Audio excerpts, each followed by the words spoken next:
5 o'clock on the dot, here at the spot.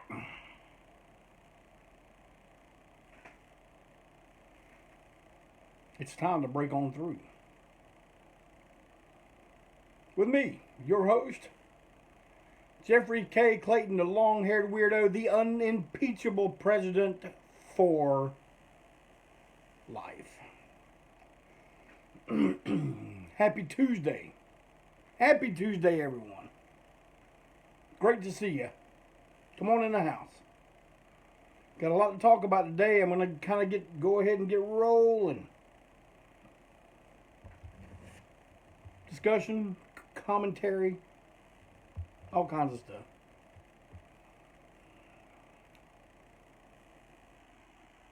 Hashtag can't stop the music.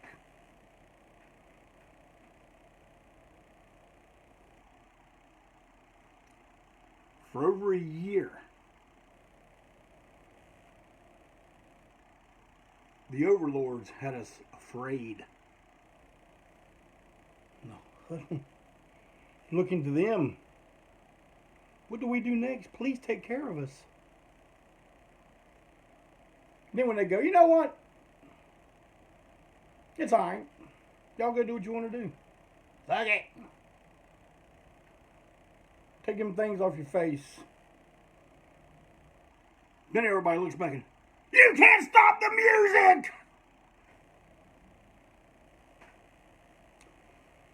Newsflash. They stopped the music for a year.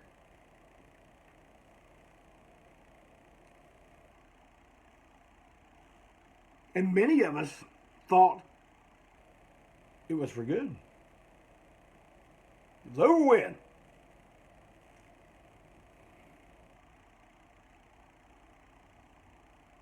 You listen to old JC.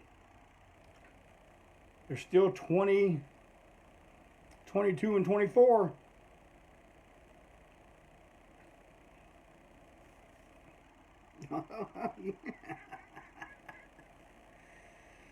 Ooh. But you know, good old ANTiSEEN didn't fall into all that. We didn't get face coverings made with our logo on. Freedom over fear. God damn, you can get everything else with ANTiSEEN on it. Like an ANTiSEEN coaster.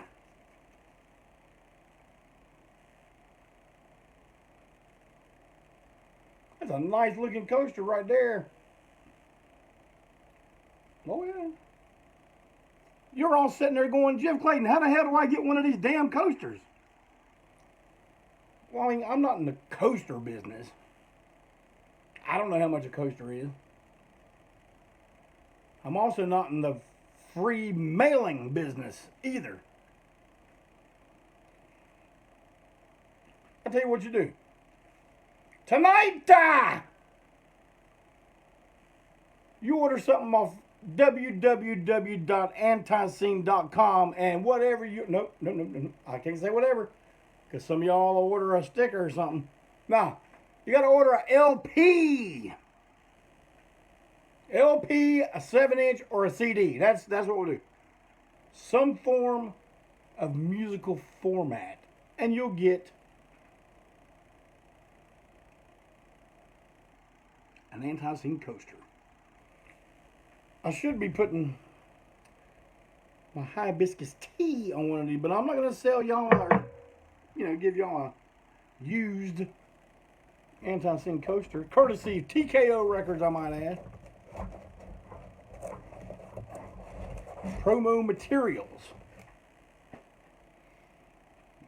Good gosh, I got a lot of stuff to talk about today. Well, let me write down a couple of things before I forget. You. Yeah, oh yeah. Okay, I'm with you. Remember I talked about pre-sale on ANTiSEEN Classic Designs? Well, the first one is happening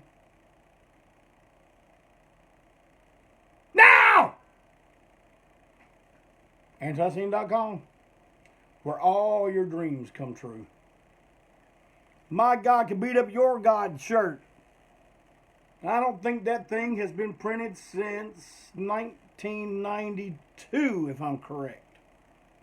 I really don't think it has. I know back then they were on white shirts. These are on black. Because even though y'all say, hey man, we want some other colored shirts, every time I do another colored shirt, it blows up in my face. So it's on black.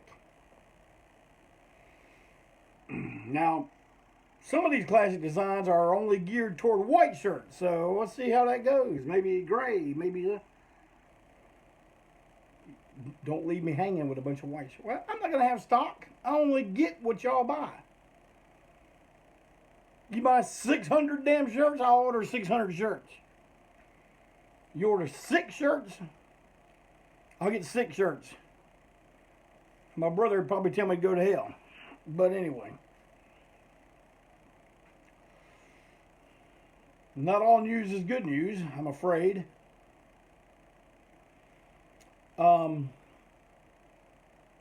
This week, D Blackwell, a former singer of the fantastic band Before I Hang from Hattiesburg, Mississippi, passed away. Recently, I told a story involving that lineup of Before I Hang, and I feel fortunate now that Eric actually got in touch with me via Messenger and thanked me for my kind comments, and I'm glad he heard. I'm glad he heard the show.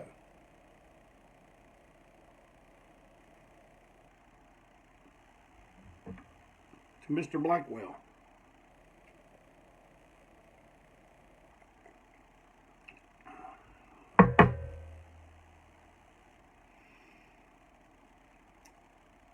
Also, in the rest in peace category,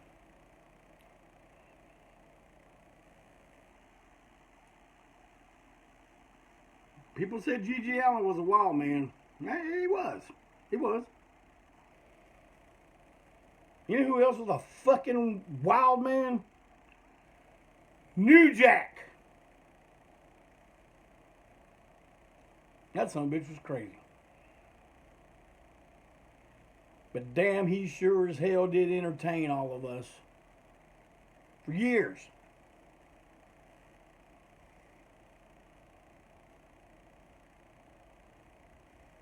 I was shocked when I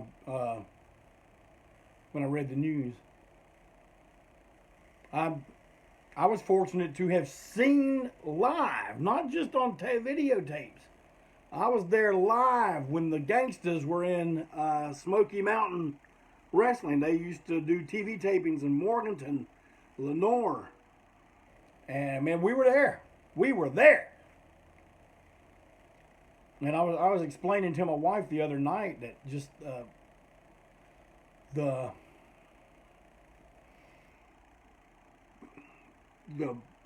pushback from the audience and their pushback at the audience just made the air just, you know, on Motor City Madhouse, there's violence in the air. That's what it was, man. It was electric.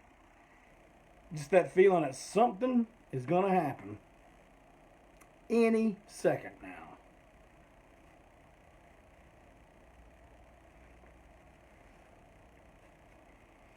Sometimes I like that feeling.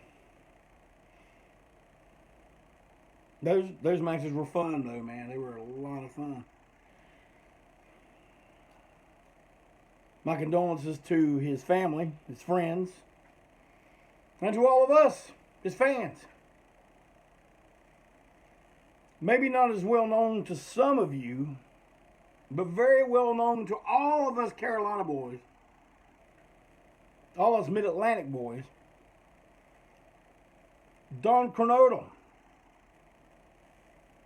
also passed away. He had a good run though. He's 71 years old. That's a pretty good run. Man, he sure as hell had a good run in wrestling. One of Sergeant Slaughter's privates, along with Jim Nelson. Great stuff. Rest in peace, Mr. Canodal. Well, there's some of my subjects already gone. You know, on Break On Through, we like to help our friends and stuff that we like to get behind. When I say we, I mean me.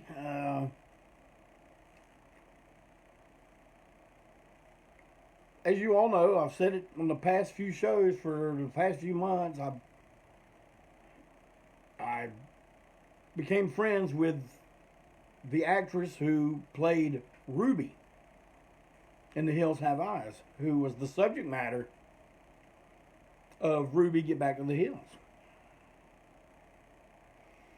Yeah, and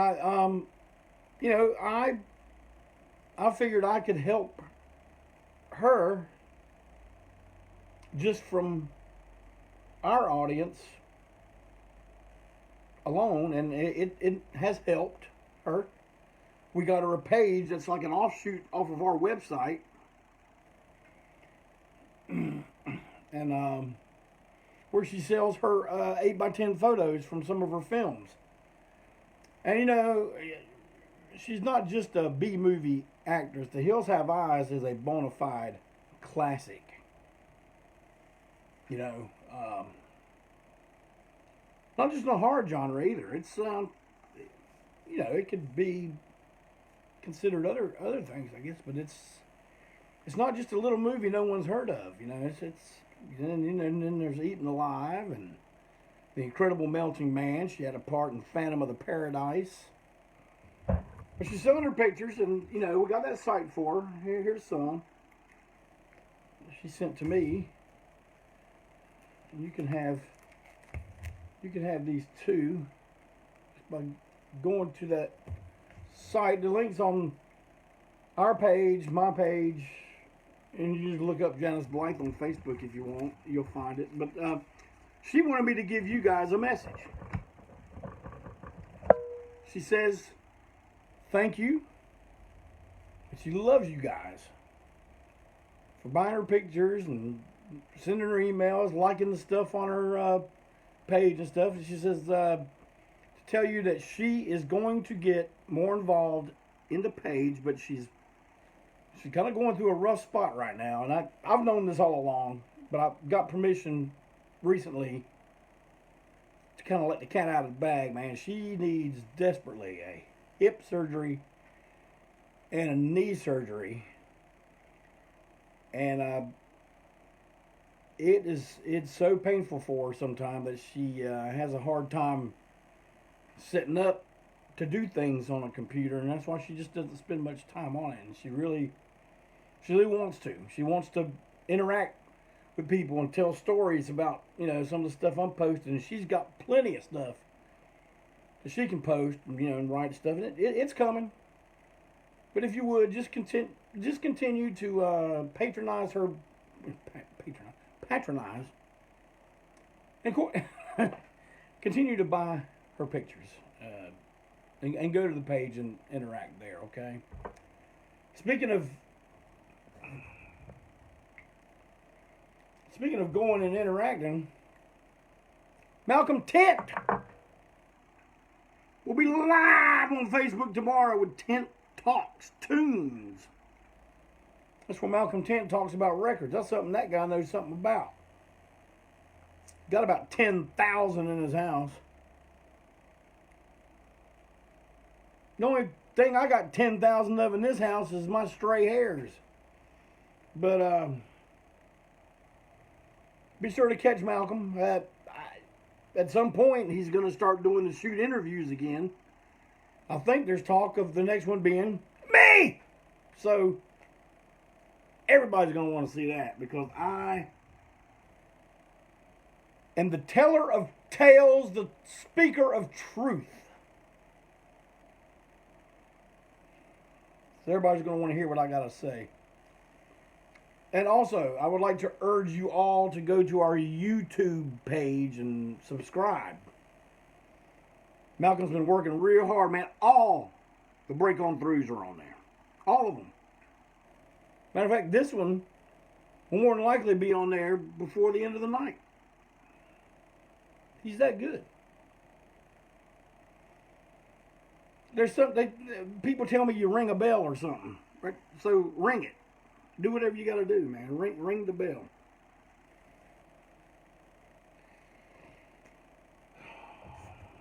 All right.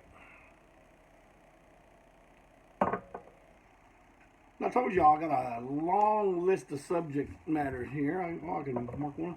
How'd you like last week with my guest Jason Griscom? I really enjoyed having him. Great talking about Come Get Some, which is available on the site. DVD with extras. $12 in the United States. Pretty good. Pretty good. But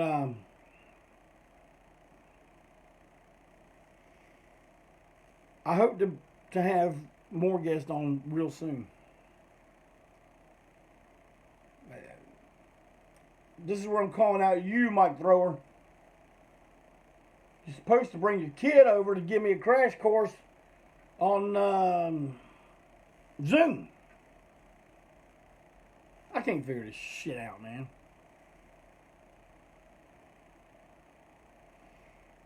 But some of you have given me new subject matter, which I will add to my list.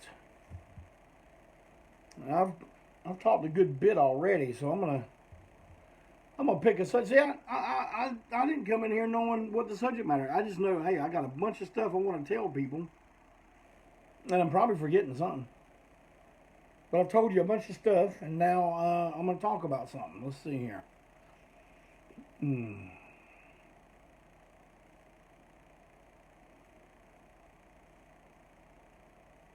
I think it was my main Mondo that wanted to talk about the anniversary shows.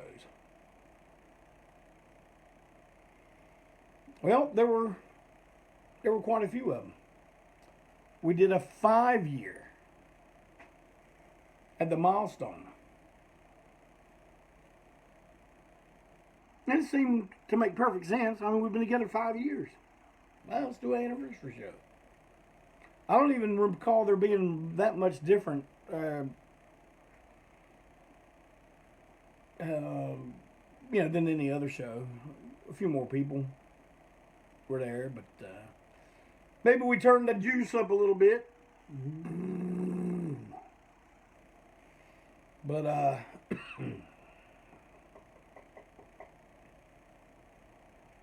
then we did a 9-year anniversary. Now I know you're sitting there going, Jeff Clayton, why the hell did y'all do a 9-year anniversary?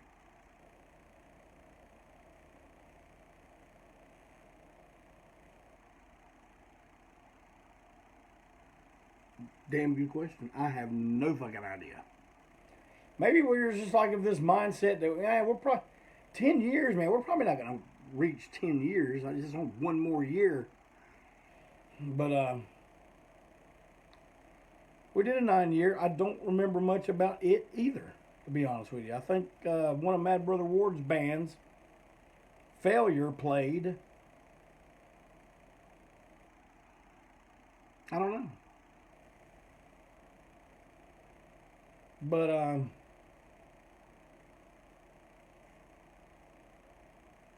then we did the 10-year, and that 10-year was done proper. I think we did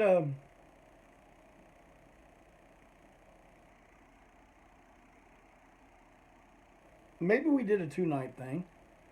The 10-year anniversary has that pretty sought after silkscreen poster that Lindsay Kuhn, who I think may have been a Frank Kozik protege.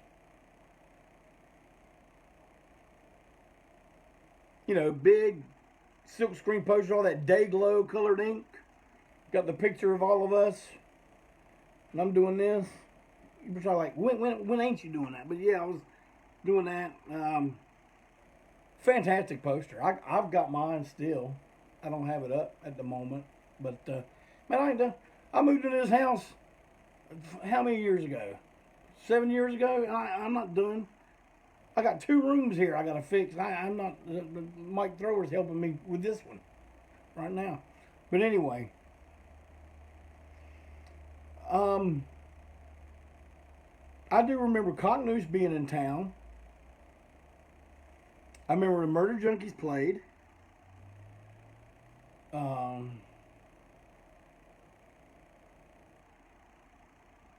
remember Malcolm Tent got on stage with us and sang "My God Could Beat Up Your Guy."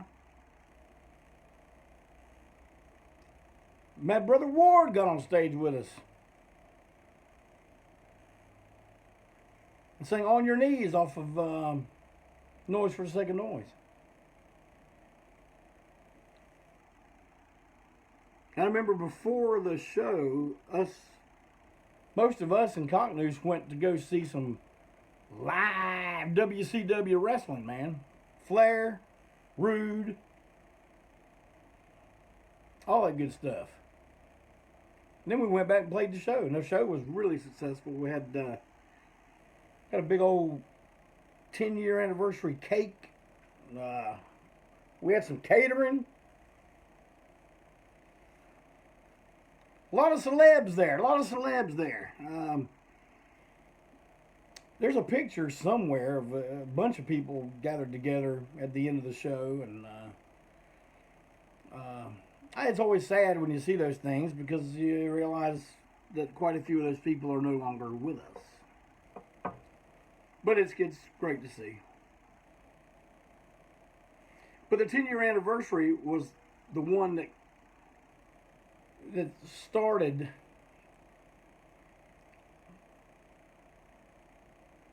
kind of following I don't know if it followed or if the COS Super Shows followed the anniversary format. One followed the other.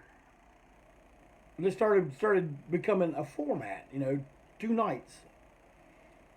Sometimes 3, party night. Night number 1, night number 2, where we would play.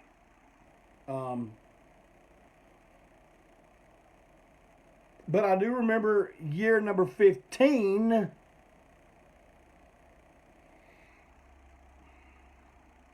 This town had turned heel on us.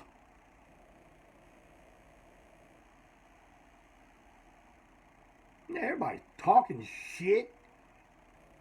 Jealous. Oh, fuck ANTiSEEN's. You know what kind of ists they put at the end of every fucking thing. We're just like, you know what? Fuck Charlotte. We'll do our 15-year anniversary in one of our homes away from home. Where could that be? You're probably thinking Austin, Texas, but not this time. The city of brotherly love. Philadelphia, PA, Hostel City, brother. Shoo. We had Rancid Vat. Shit, we had Hell Stomper. We had Lime Cell. Had a cake there too. It got smashed in my face. But damn, that was a wonderful show. I remember we did a thing with our set that I remember Whiskey Rebel being really impressed with the strategy of it. I think we started with our most recent material and went backwards. So by the end of the set, we're hitting that EP royalty drastic stuff. It was a damn good show. Upstairs at Nick's was the club. We played Khyber Pass a lot in Philadelphia, but we played upstairs at Nick's at our anniversary, and we played 2 times in one night opening for the Anti-Nowhere League. So I've had some good times at old upstairs at Nick's.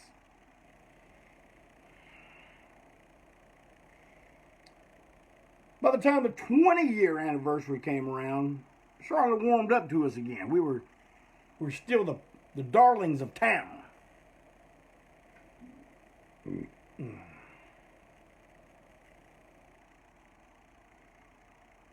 man, I'm thinking at the 20-year show, we had Cosmic Commander pretty much always emceed these things too.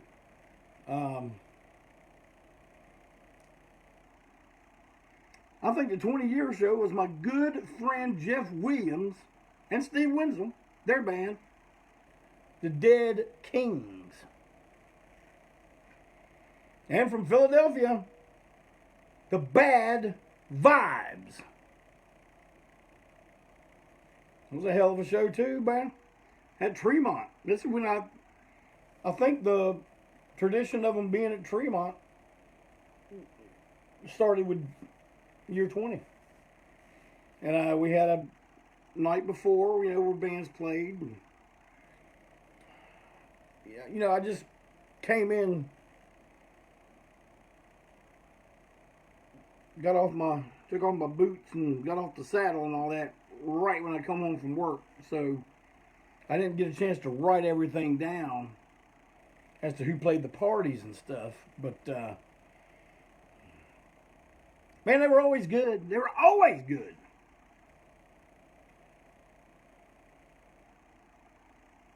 So that's 20. Then we made it to 25. This is the band that we said, hey, man, let's start this band.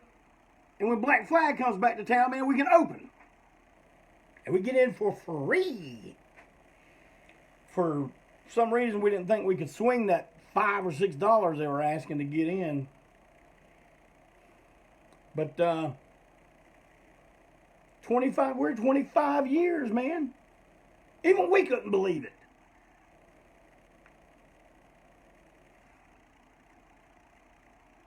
God, who played with us at 25?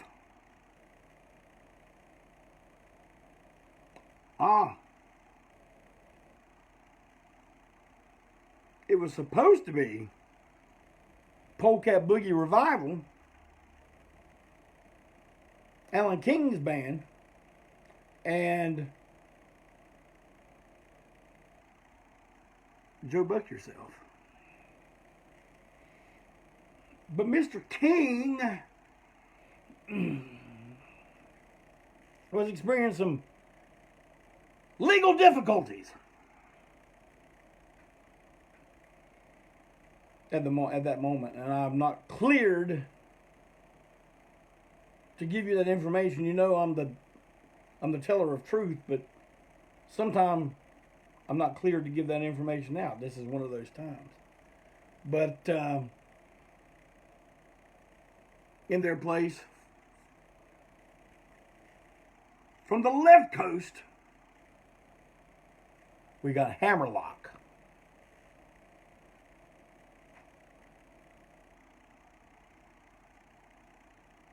Hammerlock, Joe Buck Yourself, ANTiSEEN 25-year shindig. Man, the people were there were going, goddamn, if these some bitches last to 30, how the hell are they going to top that?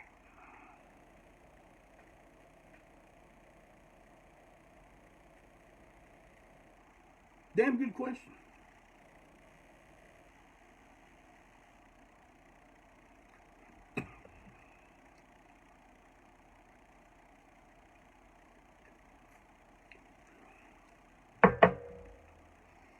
So here we are at 30. 30 years. And if I'm not mistaken, I played the night before this one with Judas Bullethead. First show in 25 years.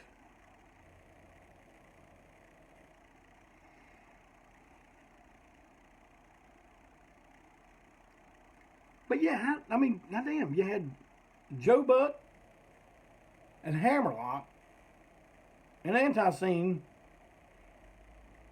acting a fool celebrating 25 years. How the hell are you going to top that? Well, let me tell you how. At 30, you get the Hookers from the great state of Kentucky, led by my main Adam Neal, who is also head honcho in Savage Master. And you get Tescovey and the Meat Men. That's how you do it. What the? And y'all are like, the Hookers, the Meat Men, ANTiSEEN? Where the fuck? Yeah, 30-year anniversary. Oh yeah, we packed it. Packed the place. Wonderful show.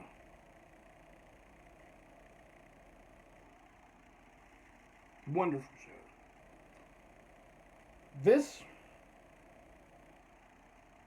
That anniversary consisted of a short-lived lineup.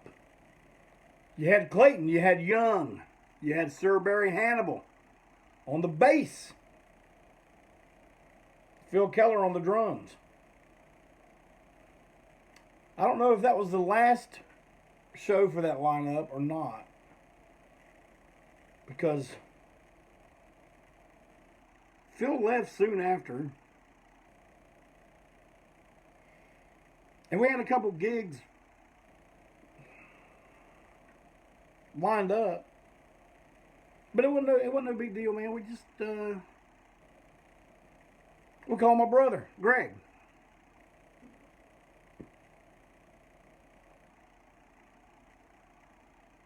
That had the lineup that only did 2 or 3. I think we did 3 shows.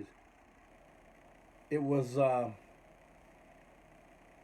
Clayton, Young, Hannibal, and Clayton.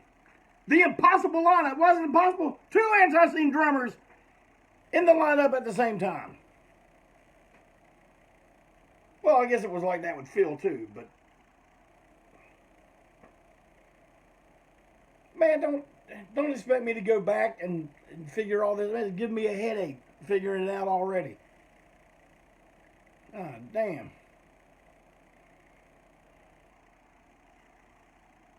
But the Meat Men,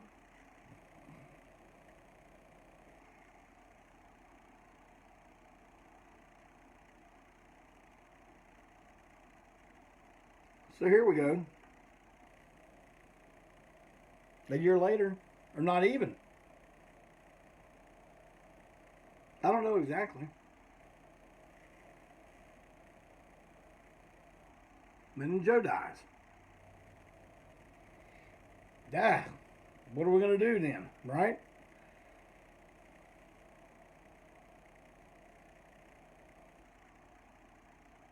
What do you do when you're the conductor of the death train? I'm asking you. Do you know? I do. Keep on keeping on. Go, go, go.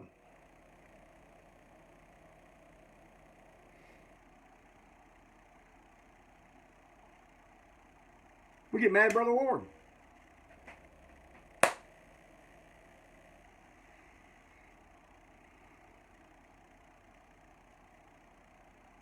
"35 years ago, well, you know, Tremont's gone now."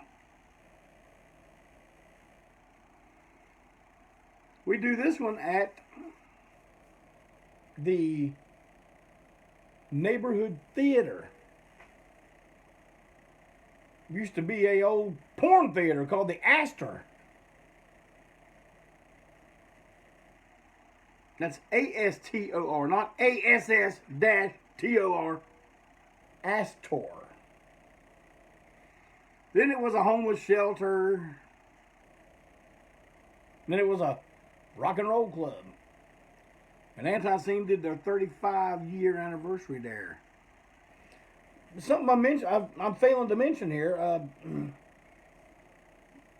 Throughout, I think starting all the way back in 10 years, when you've had as many members as we did, still do, the ones you're on good terms with, and I'm really happy to say it's 99.9% of them. You have them come back on stage with you. Yeah, it was really fun, especially when Joe was still around and we'd get Tom and Greg back and do the Eat More Possum lineup. We never got a chance to do the Southern Hostility lineup. And we never got a chance to revive the Here to Ruin Your Groove lineup. But that 35-year show now, we're just like, okay,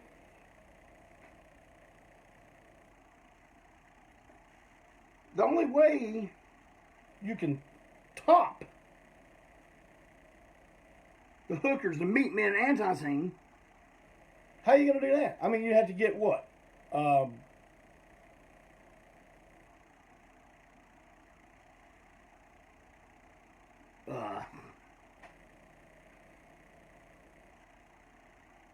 Molly Hatchet, Aerosmith, and ANTiSEEN? Is that what you got to do? Oh. This time,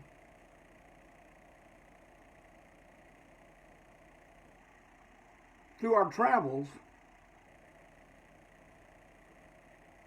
we see lots of bands.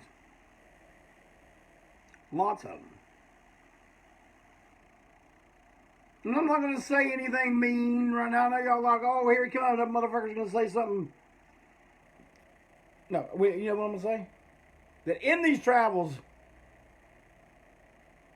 we see some diamonds. And all that rough.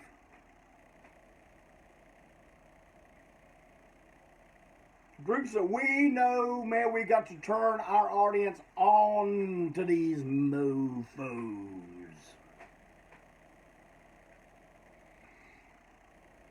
So where do we go? Oh, we stay in the South. We go down to good old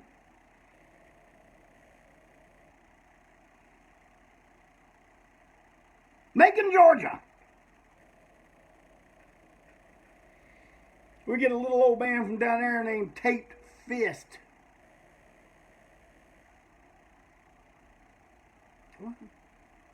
Oh yeah. My main Mondo Braswell happens to be the lead singer of Taped Fist, and they came on and they blew people's minds. Can you dig it?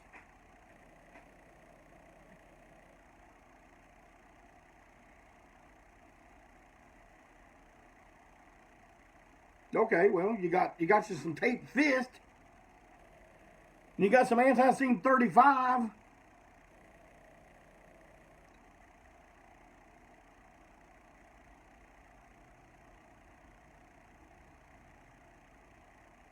Man, we put a band in the middle there. Now you think you know some musicians. Oh man, these guys are good, man. Oh, let me tell you something. I know some musicians. Some musicians that could play circles around any and everybody. And you're going, Jeff Clayton, what the hell are they called, man? All right. Josephus and the George Jonestown Massacre. I like to call them Massacre. Like the Ramones say, Massacre. They had played with us at the Milestone very soon, real close proximity of that show. People loved them.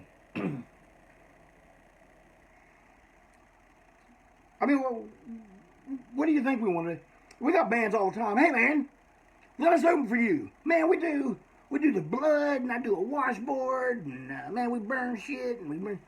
Oh, you do a Sanford and Son version of our show. Okay. Man, I can't get you on the bill quick enough.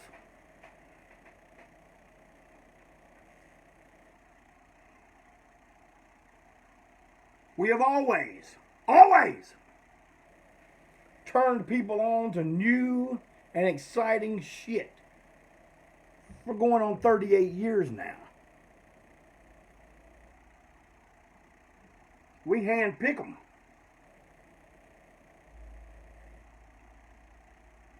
It's not just the low-hanging fruit either. Sometimes we got to get up in that tree.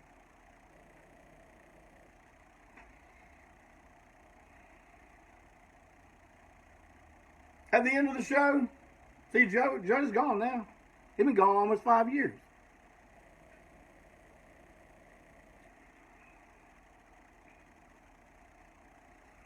His rig, his Telecaster, and his Fender Twin Reverb, the last time it was seen in public was at his memorial service, where we had it set up on stage with his tennis shoes, some nice art like Eric Perfect did, Ryan Almighty, you know, and made a nice little tribute thing. And when we spoke at a podium, you know, a lot of people come up telling stories and stuff. I mean, there was way more to Joe's life than just the band, but, you know, it just turned out that that's what came out, all the stuff from his time in the band.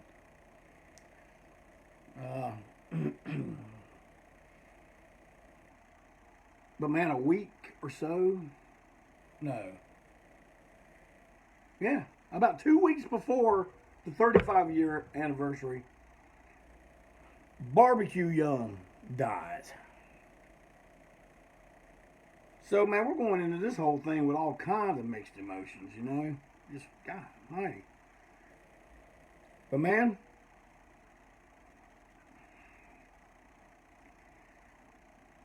even with us dropping and dying left and right, I always think of the gimmick. Yeah, I'm putting that damn guitar and that rig up. And ain't nobody gonna lay eyes on that thing until the very last moment of the 35-year anniversary show. Now you're probably sitting there thinking, well, goddamn, what? You get to look at a rig? Big deal. Nah, you don't understand. Well, most of you do. You do, because you're here. You understand. We put Joe's rig was like if you saw it sitting up on, y'all knew who the fuck it was, man. It's a Fender Twin Reverb and a Telecaster. You don't see that much, you know. And they had a distinct sound, man. We had the pedal.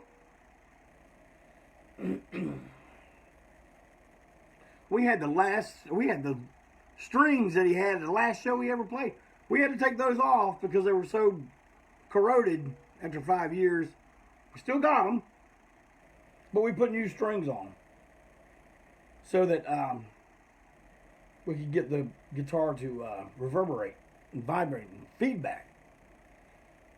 So, man, it's on stage with us the whole time. It's covered in a black sheet. No one thinks nothing of it. So what? Those assholes always got black sheets on the damn stage. What? Probably got something under there that's gonna blow up or something. No one thought shit about it. Only a few people were even hip to it.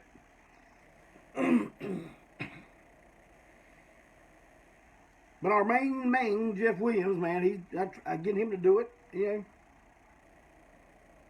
he wheels that thing out into the middle of the stage.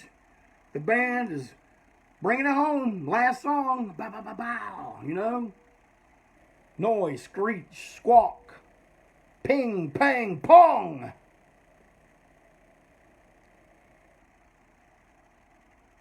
Instruments dropped.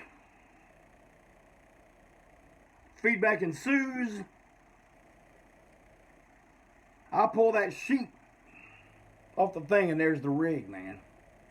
And it's live. It's hot. Got goosebumps just thinking about it, just talking about it. I don't need to tell you what it was like inside that building. If you think this is bullshit, oh man, there's no big deal. I'm telling you, you are fucking wrong. You could feel it.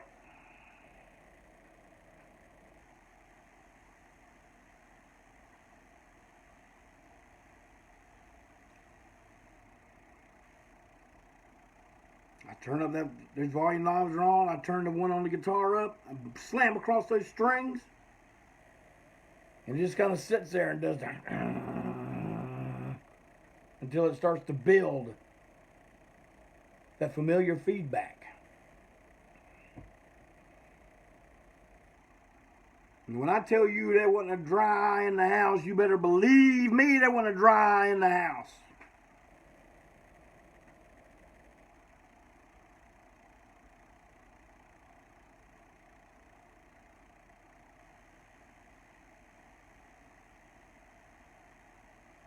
What kind of ending was it? Perfect. I've had people during that 5 years, hey, can we get Joe's rig out? And I'm just like, I had to find nice ways, but no, I mean, I already had this in my head.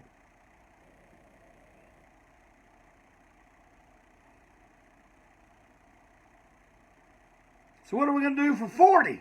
Because you know we're coming up on it. We're 38 now.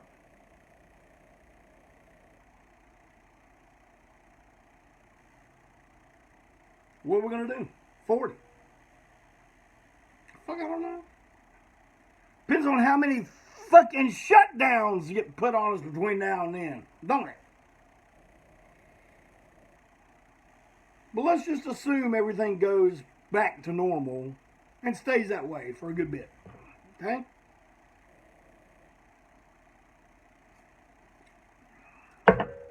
I don't know what we're going to do. But you better believe something. It's going to top 35. Now, I know some of you are probably going, Jeff Clayton, you're talking about anniversary shows 5 all the way through 35. Man, now you're talking about 40. When are you guys finally going to hang this shit up?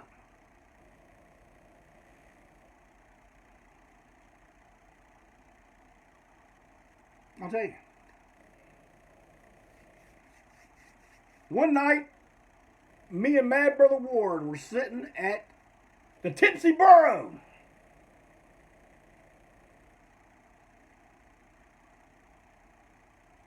Austin King, I see you talking there. You're talking about tall orders, son.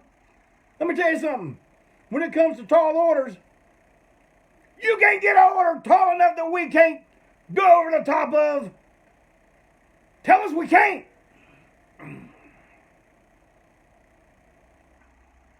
We're sitting there talking. That Brother Ward says to me, so, how far do you want to go with this?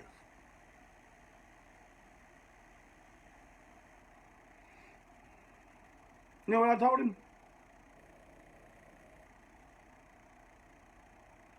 I said, man, I'll keep going as long as I don't have to be out there in a chair, on crutches.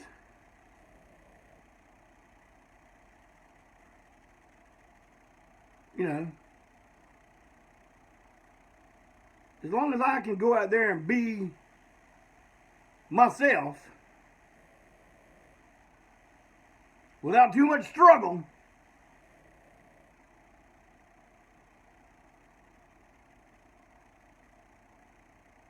I told him, man, I'll see if we can push this thing to 50.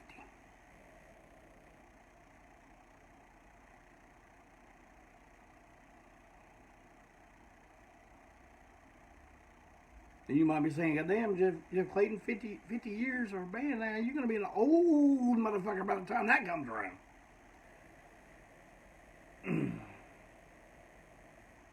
You need to understand something. You see, Miss Clayton takes good care of old JC. Oh, yeah. Now, I know a lot of stuff going through y'all's mind now is probably all X-rated, but let me tell you something. I'm talking about she keeps me healthy. You might think you ain't no healthy son of a bitch. I tell you what, I'm healthier than some sons of bitches my goddamn age.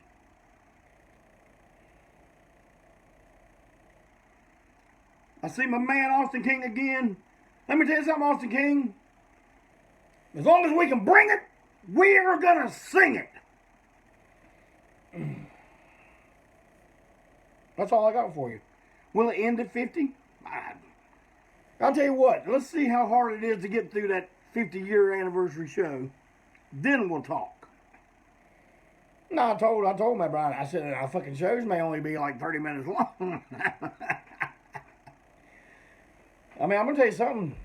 I'm gonna tell you something right now, and this has to go. This has to do with the very next show we do. Something that we are not going to tolerate anymore. And if we have to, if we're forced to, then we're not going to play. Unless it's a big festival. Like Muddy Roots, who we've not been asked to play. Or, something big like that. We ain't doing no more goddamn festivals in a fucking nightclub. You hear me?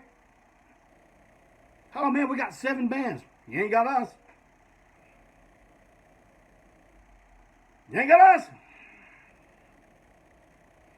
Oh man, it's cool. There's like 19 bands. Make it 18. We ain't gonna be there. Yeah, man, we'll have you guys headline, man. You going at like 1:30.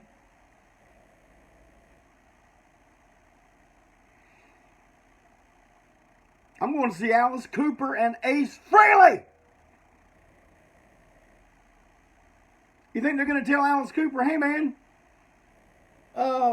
we need to sell some beer, man. You need to go on at like 12:30. What do you think Alice is going to say? No!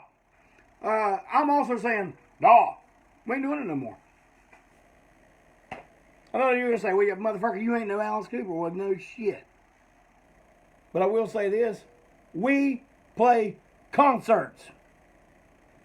We ain't a bar band. There may be some of you bar guys out there now. I say, you will see, motherfucker, you going to play our place. You're going to go on at 12 or 12:30 like we... No, we're not. We just won't play. Our audience is older just like we are. And they don't want to do it either. That's the way it is.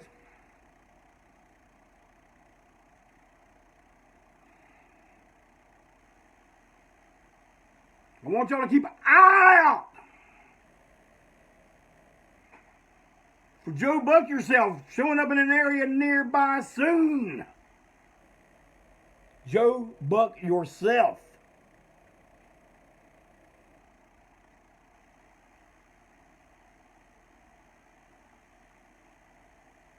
You want something nice to hang on the wall? You go visit Janice Blythe, get you a nice picture autographed. You want an anti-scene, what the hell is that? A coaster.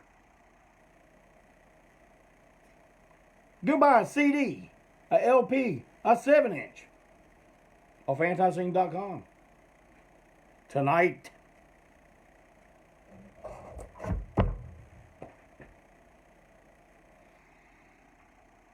And I know I've been yelling at you guys a lot today. You know, that's me doing my thing for entertainment value, but